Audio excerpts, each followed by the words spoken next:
Today is the day before Christmas. I do have a family gathering to get to tomorrow, so I decided to do a little bit of work on the Red 124 and try to be careful in the process and not cause too many injuries and filthy black hands for my lunch tomorrow. Unfortunately, things didn't go to plan and I do have a personal injury, but it's reasonably minor. So today I'm not going to be dropping the subframe. I'm going to get stuck into that the day after Christmas. Nothing's going to stop me then.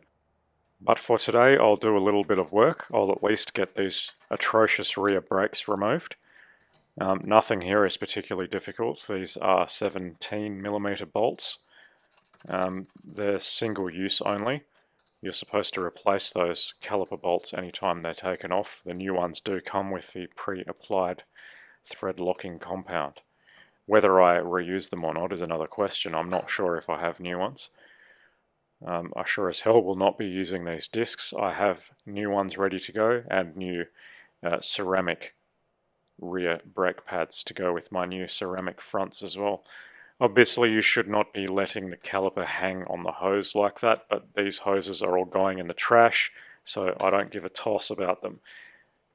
They can get destroyed for all I care. I'm not even going to unscrew them, I'm going to remove them with a knife and let the system bleed out that way. I'm just putting this wheel screw back in just as a courtesy to the neighbours when I explode this disc off so it doesn't ring like a bell on the ground as it usually does. And God bless Australia, one hit and that disc comes off. I don't know what it's like in other parts of the world, but surely it can't be this easy if you have salted roads and things like that. It really is that easy, one hit and it's off. Already I'm not liking what I'm seeing.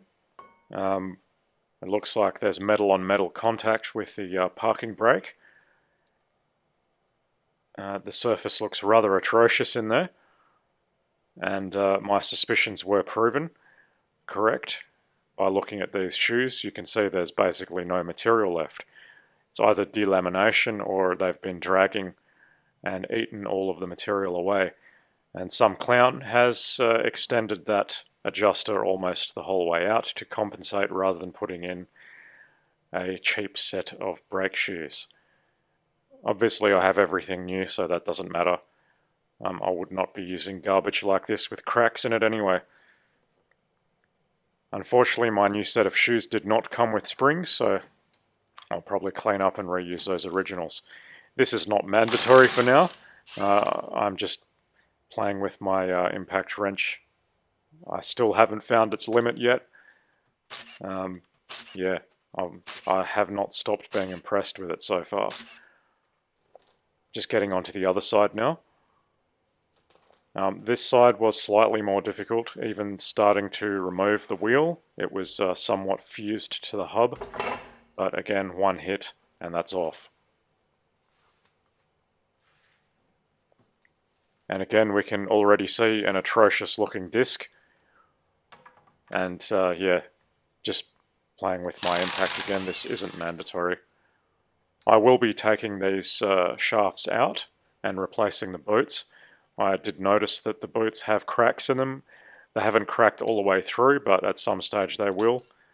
And by that stage, you're destroying your shafts because the lubricant will all come out. So I want to replace those boots before it gets to that stage. There's otherwise nothing wrong with those shafts.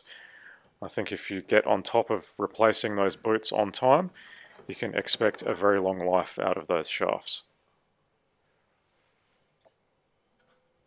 This disc wasn't so easy to remove.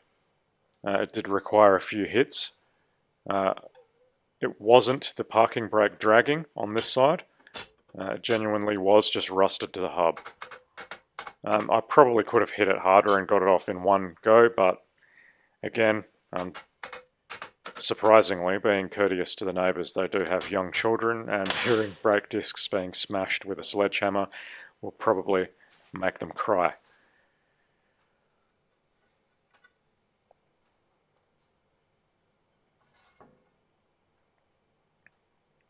And the story with the parking shoes over this side is similar to the other.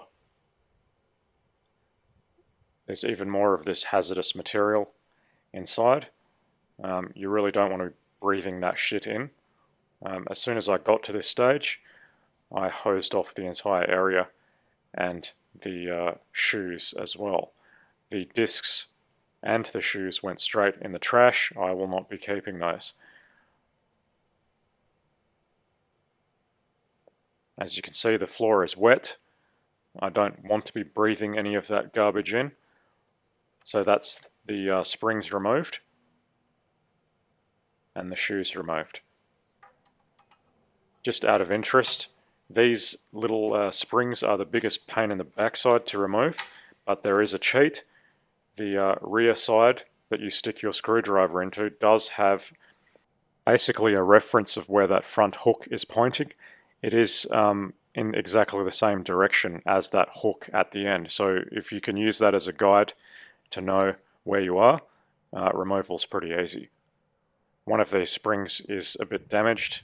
I'll have to look at replacing that. That's for the actual tensioner side. This subframe is getting dropped the day after Christmas, and the real work starts then. It'll be completely disassembled and rebuilt.